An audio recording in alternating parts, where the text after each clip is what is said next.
ଆପଣଙ୍କ ପରିଚୟ? ମୁଁ ପ୍ରଧାନୀ ବୃନ୍ଦାବନ ମହାପାତ୍ର, ସଭାପତି ସୃଜନିକା ଓଡ଼ିଆ ଭାଷା ସାହିତ୍ୟ ଓ ସଂସ୍କୃତି ପରିଷଦ ନୟାଗଡ଼। ସୃଜନିକା ଏକ ଅନନ୍ୟ ଅନୁଷ୍ଠାନ ନୟାଗଡ଼ର। ହଁ, ଆଜିର କ'ଣ କାର୍ଯ୍ୟକ୍ରମ ଥିଲା? ଆଜି ନୟାଗଡ଼ ବ୍ଲକର ଡ୍ୟାନ୍ସ ନୟାଗଡ଼ ଡ୍ୟାନ୍ସ ପାଇଁ ସାମ୍ବାଦିକ ସମ୍ମିଳନୀ, ଯାହାକି ଆମେ ଏଥିପୂର୍ବରୁ 6 ଗୋଟି ବ୍ଲକ ସାମ୍ବାଦିକ ସମ୍ମିଳନୀ ଶେଷ କରିବା ସହିତ ଅଡ଼ିସନ୍ ମଧ୍ୟ ଶେଷ କରିଛୁ। ଆଉ ଯୋଡ଼ିଏ ବ୍ଲକ ବାକି ଅଛି, ହେଡ଼କ୍ୱାର୍ଟର ବ୍ଲକ ନୟାଗଡ଼ ଏବଂ ଗଣିଆ ବ୍ଲକ।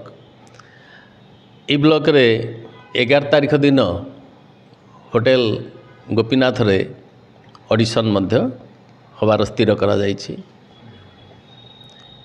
ସୃଜନିକା ଓଡ଼ିଆ ଭାଷା ଯେଉଁ ରହିଛି ସଂସ୍କୃତି ପରିଷଦ, ଏଇ ଡ୍ୟାନ୍ସ ବହୁ ବ୍ୟକ୍ତି ତାଙ୍କର ପିଲାଦିନରୁ ମଧ୍ୟ ଏ ଇଚ୍ଛା ତାଙ୍କ ପାଖରେ ରହିଛି, କିନ୍ତୁ ପରିପ୍ରକାଶ କରିପାରୁନାହାନ୍ତି। ଯାହାକି ଆମ ଜଗନ୍ନାଥଙ୍କର ସଂସ୍କୃତିରେ ଏ ନୃତ୍ୟ ରହିଛି। ଆପଣମାନେ ଦେଖିଥିବେ, ଏବେ ଯେଉଁ ଆମର ଯାତ୍ରା ଥିଲା, 9 ଦିନ ବ୍ୟାପୀ ଯାତ୍ରା କରିଥିଲେ ପ୍ରଭୁ ଜଗନ୍ନାଥ। ପ୍ରତିଦିନ ଆପଣ ଦେଖିଥିବେ କିଛି ନୃତ୍ୟରତା ମହିଳା, କିଛି ନୃତ୍ୟରେ ବିଭିନ୍ନ ସଜ୍ଜୀକରଣ ହେଇ ନିଜକୁ ସଜ୍ଜୀକରଣ କରି କିଛି ପୁରୁଷ ମଧ୍ୟ ବଡ଼ଦାଣ୍ଡରେ ନାଚିବାରେ ଯେଉଁ ଆନନ୍ଦ ପାଉଥିଲେ, ତାକୁ ଦେଖିକରି ମଧ୍ୟ ଆପଣମାନେ ସେହି ଆନନ୍ଦ ପାଉଥିବେ। ସୃଜନିକା ଚିନ୍ତା କରିଛି ଯେ ଏଇ ନୃତ୍ୟର ଯେଉଁ ଆବଶ୍ୟକତା ରହିଛି, ଆମ ଇଏ ଶରୀର ପାଇଁ କ'ଣ ଦେଉଛି ଏବଂ ଆମର ମାନସିକ ବୌଦ୍ଧିକ ଚିନ୍ତାଧାରାକୁ କେତେ ସୃଜନଶୀଳ କରିପାରୁଛି। ଆମେ ପ୍ରତି ନୟାଗଡ଼ ଜିଲ୍ଲାର ପ୍ରତି ଗ୍ରାମାଞ୍ଚଳରୁ ମଧ୍ୟ କିଛି ପ୍ରତିଯୋଗୀ ଆମେ ଆଣିମୁ। ସେମାନେ ତାଙ୍କର ଯେଉଁ କଳା ରହିଛି, ଲୁପ୍ତ ହୋଇଯାଉଛି, ବିଲୁପ୍ତ ହୋଇଯାଉଛି, ସେ କଳାକୁ ସେ ପ୍ରକାଶ କରିବା ପାଇଁ ସକ୍ଷମ ହେବେ।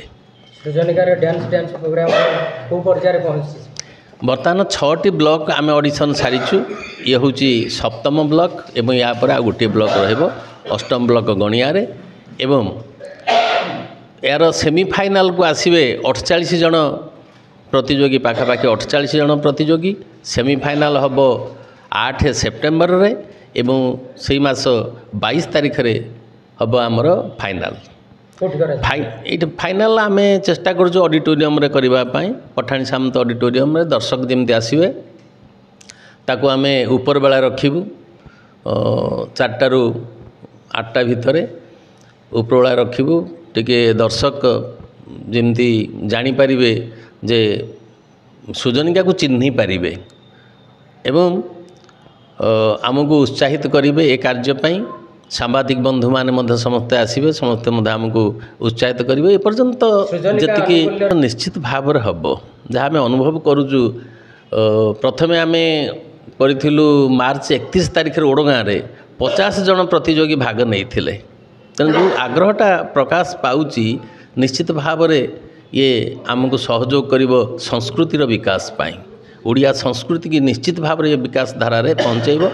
ଏବଂ ବଡ଼ କଥା ହେଲା, ପିଲାଙ୍କ ଆଗ୍ରହ ପାଇଁ ଆମେ ରଖିଛୁ ଫାଇନାଲରେ ଯେଉଁମାନେ ଆସିବେ ସେମାନଙ୍କ ଭିତରୁ 3 ଜଣଙ୍କୁ ଆମେ ପୁରସ୍କୃତ ମଧ୍ୟ କରିବୁ।